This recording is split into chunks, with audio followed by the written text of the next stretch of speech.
మీ personal interviews మరియు వ్యాపార ప్రకటనల కొరకు ఈ నెంబర్ని సంప్రదించండి. నమస్తే ఫ్రెండ్స్, నేను మీ సుభాష్ అక్యుపంక్చర్ కైరోప్రాక్టిస్ సెంటర్ తార్నాక నుంచి. మిత్రులారా, నేను ఈ వైద్యంలో గత 16 సంవత్సరాల నుంచి ఉన్నాను. ఈ వైద్యంలో ట్రీట్మెంట్ ఇస్తాను మరియు ట్రైనింగ్ ఇస్తాను. అండ్ చాలామంది మన స్టూడెంట్స్ మన దగ్గర నేర్చుకున్న తర్వాత ఇండిపెండెంట్గా సెల్ఫ్గా వాళ్ళ సెంటర్స్ ద్వారా ప్రాక్టీస్ చేస్తూ ఉన్నారు. అండ్ హైదరాబాద్ కాకుండా వికారాబాద్లో మనకి ఇంకో క్లినిక్ ఉంది. అండ్ రాజమండ్రి, నరసాపురం, ఆంధ్రాలో మన 2 ట్రీట్మెంట్ క్యాంప్స్ ఎవ్రీ మంత్ జరుగుతూ ఉంటాయి. ఫ్రెండ్స్, మనం ఈరోజు మోకాళ్ళ నొప్పుల గురించి తెలుసుకుందాం. మోకాళ్ళ నొప్పులు ఎందుకు వస్తాయి, మనము ఏ రకమైన డైట్ తీసుకోవాలి, మన అక్యుపంక్చర్ ద్వారా మనం ఏ విధంగా తగ్గించుకోవచ్చు, ఈ విషయాల మీద క్లుప్తంగా తెలుసుకునే ప్రయత్నం చేద్దాం. సో ఏజ్తో నిమిత్తం లేకుండా ఈరోజు మనకు మోకాళ్ళ నొప్పులను వింటూ ఉన్నాము. సో మోకాలు నొప్పి వచ్చింది కాబట్టి మనం ఒక కన్క్లూషన్ రాకూడదు, అక్కడ జిగురు తగ్గిపోయిందని, లేకపోతే సైనోవియల్ ఫ్లూయిడ్ తగ్గిందని, లేకపోతే సైనోవియల్ మెంబ్రెయిన్ డ్యామేజ్ అయ్యిందని, ఇలాంటి కన్క్లూషన్కి రావాల్సిన పని లేదు. ఎందుకంటే మోకాళ్ళు నొప్పి తెలియడానికి అనేక కారణాలు, జిగురు తగ్గడము, సైనోవియల్ ఫ్లూయిడ్ తగ్గడము, అండ్ సైనోవియల్ మెంబ్రెయిన్ డ్యామేజ్ అవ్వడం, ఇవి కూడా కారణాలు. ఓకే. అండ్ చాలా వరకు మాత్రము ఈరోజు మోకాళ్ళ నొప్పి ఎందుకు వస్తుందంటే, మోకాళ్ళ చుట్టూ ఉండే ఈ కండరాలని, లేకపోతే లిగమెంట్స్, టెండాన్స్ని మనము చిన్నప్పటి నుంచి వాటిని జాగ్రత్తగా వాడలేని పరిస్థితి వల్ల ఈరోజు చాలామందికి చిన్న వయసులోనే మోకాళ్ళ నొప్పులు వస్తున్నాయి. ఎందుకంటే ఈ కండరాల్లో ఫ్లెక్సిబిలిటీ మిస్ అవ్వడము, చిన్నప్పటి నుంచి వాటిని వాడకపోయి ఒకేసారి మనం వాడేసరికి దాని ద్వారా మనకు ఇబ్బందులు వచ్చే అవకాశాలు ఎక్కువ ఉన్నాయి. సో వయసు 50, 45 అట్లా ఈ ఏజ్లో వచ్చే వాళ్ళకి ఏంటంటే జనరల్గా ఇక్కడ ఈ మోకాళ్ళలో జిగురు తగ్గడం, గుజ్జు తగ్గడము, లేదంటే ఈ పైన ఎముక, కింద 2 ఎముకలు, ఇక్కడో ఎముక, ఈ నిర్మాణం ద్వారా మోకాలు ఉంటుంది. సో ఈ మోకాల్లో సైనోవియల్ మెంబ్రెయిన్ డ్యామేజ్ అవ్వడము, లేకపోతే సైనోవియల్ ఫ్లూయిడ్ సరిగ్గా ఉత్పత్తి అవ్వకపోవడము, వీటి వల్ల వయసు పైబడిన వాళ్లకు ఈ కారణాల చేత మోకాళ్ళ నొప్పులు వస్తాయి. సో మోకాళ్ళ నొప్పి వచ్చినప్పుడు మనం కొన్ని విషయాల్లో జాగ్రత్తగా ఉండాలి. ఒకవేళ వెయిట్ ఎక్కువ ఉన్న వాళ్ళైతే వెయిట్ తగ్గాలి, లేదు వాళ్ళు ఆహారంలో సరిగ్గా సమతుల్యమైన ఆహారం తీసుకోవట్లేదంటే సమతుల్యమైన ఆహారం తీసుకోవాలి. ఎవరికైతే మోకాళ్ళ నొప్పి ఉంటుందో వాళ్ళు వీలైనంత వరకు సాల్ట్ ఇంటేక్ తగ్గించాలి. దీంతో పాటు ఏం చేయాలి, ఎవ్రీడే సన్లైట్లో కూర్చోవాలి. Sun gazing therapy everyday, maximum skin పైన సన్లైట్ పడేలాగా చూసుకోవాలి. అండ్ కాల్షియం రిచ్ ఫుడ్స్ తీసుకోవాలి, స్పెషల్గా నువ్వులు. అండ్ నా అనుభవంలో చైనా స్టడీ ఆధారంగా నేను విన్న దాని ప్రకారంగా మీకు నా అనుభవాలు షేర్ చేస్తున్నాను. మిల్క్ వీలైనంత వరకు తీసుకోకపోవడం మంచిది. బట్ చాలామందికి బయట ఒక నానుడు ఏముందంటే, మనం మిల్క్ ఎంత ఎక్కువ తీసుకుంటే అంత మంచిది, కాల్షియం వస్తుంది అనేది బయట ఉన్న నానుడి. బట్ దానికి కొంచెం భిన్నంగా చెప్తున్నాను. అంటే నాకు దీన్ని కాంట్రవర్సీ చేయాలని నా ఇంట్రెస్ట్ కాదు. నేనైతే అనుభవిస్తున్నానో, నేను పేషెంట్స్ మీద ప్రయోగం చేస్తున్నానో, మన స్టూడెంట్స్ ద్వారా నేనైతే ఫీడ్బ్యాక్ తీసుకుంటున్నానో, సో ఆ ఫీడ్బ్యాక్ మీతో షేర్ చేస్తూ ఉన్నాను. సో వీలైనంత వరకు డైరీ ప్రొడక్ట్స్ తగ్గించండి. ఒకటి సన్లైట్ ఎక్స్పోజ్ అవ్వండి, నువ్వులు తీసుకోండి, దాంతోపాటు డైరీ ప్రొడక్ట్స్ అవాయిడ్ చేయండి.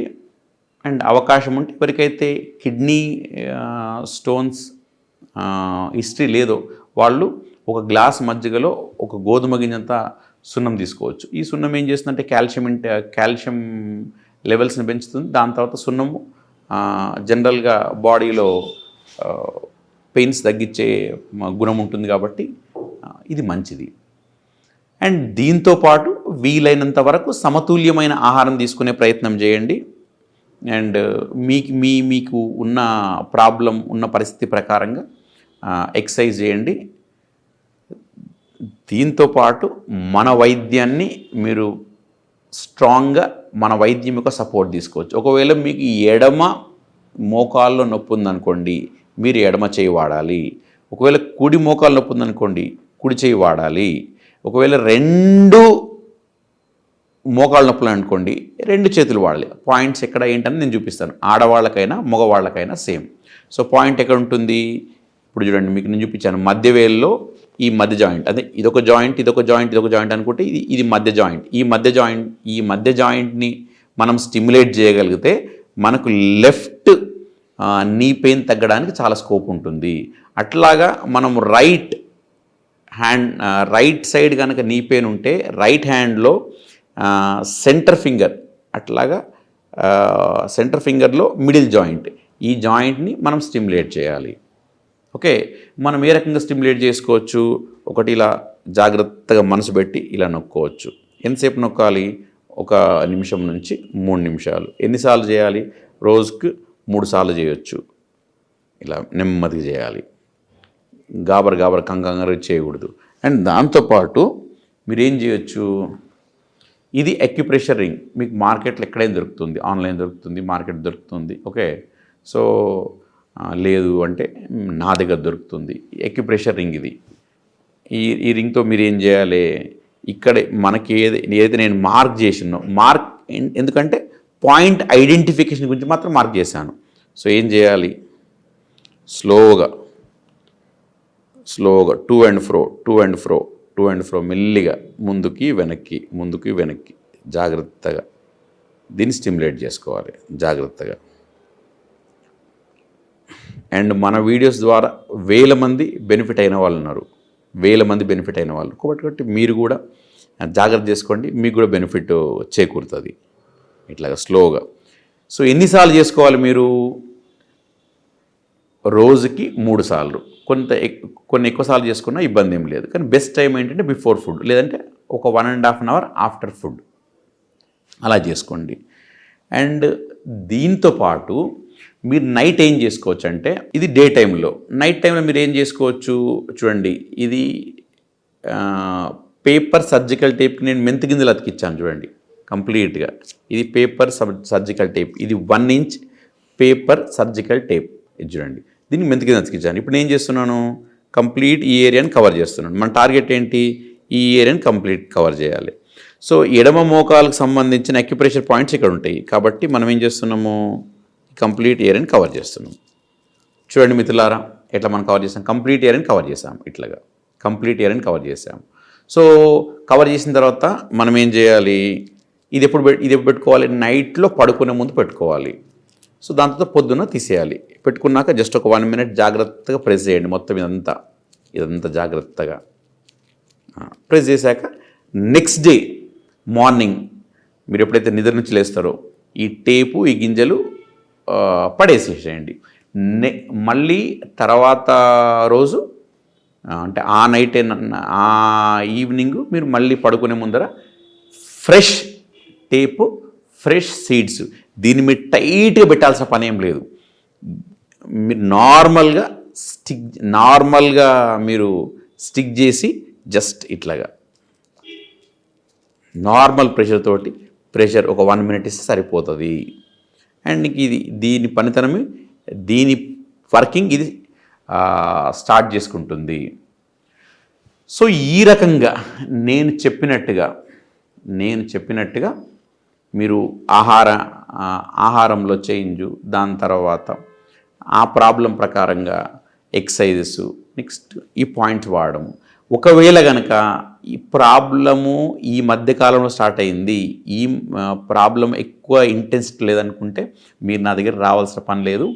మీ ఇంటి దగ్గర ఉంటూనే ఈ పాయింట్స్ చేసుకోండి, మీకు బ్రహ్మాండమైన లబ్ధి చేకూరుతుంది.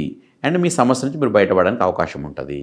లేదు సమస్య ఎక్కువ ఉంది, మీరు చేసుకున్నా తగ్గట్లేదు, సో దానికి ఆ సమస్య తీవ్రత ఎక్కువ ఉంది కాబట్టి నా దగ్గరికి క్లినిక్ వచ్చే ప్రయత్నం చేయండి. సో మన క్లినిక్లు ఏముంటాయంటే ఆక్యుపంచర్ ఉంటుంది, సో ఆక్యుపంచర్ ద్వారా ఏమవుతుందంటే ఈ ఏరియాకు అంటే ఈ మోకాల ఏరియాకు మనము బ్లడ్ ఫ్లో పెంచుతాము. ఒకసారి బ్లడ్ ఫ్లో పెరిగినప్పుడు మీకు ఇమ్యూనిటీ పెరుగుతుంది. దాంతోపాటు ఏ కారణం చేతైతే మోకాలు నొప్పి వచ్చిందో ఆ కారణము మనం ఆక్యుపంచర్ ద్వారా ట్రీట్ చేస్తాము. సో కాబట్టి జబ్బు తగ్గడానికి ఆస్కారం ఎక్కువ ఉంది. సో మోకాళ్ళ నొప్పులు కూడా రకరకాలండి. ఎందుకంటే stage 1, stage 2, stage 3, stage 4. Okay, so స్టేజ్ 4లో మన వైద్యం అంతగా ఉపయోగపడదేమో, కానీ స్టేజ్ 1, స్టేజ్ 2లో మాత్రం మన వైద్యం సపోర్ట్ తీసుకోవచ్చు. సపోర్ట్ తీసుకొని మీరు ఈ ఆహార నియమాలు ఇవన్నీ పాటించగలిగితే డెఫినెట్గా మీ మోకాళ్ళ నొప్పులకు మన వైద్యం ఒక మంచి పరిష్కార మార్గము కాగలుగుతుంది. అట్లా చాలామంది సిన్సియర్ చేసిన వాళ్ళకు మన వైద్యం ద్వారా బెనిఫిట్ అయిన సందర్భాలు చాలా ఉన్నాయి. మిత్రులారా, ఇంకో మంచి వీడియోతోటి మళ్ళీ కలిసే ప్రయత్నం చేస్తాను. అందాక సెలవు మరి.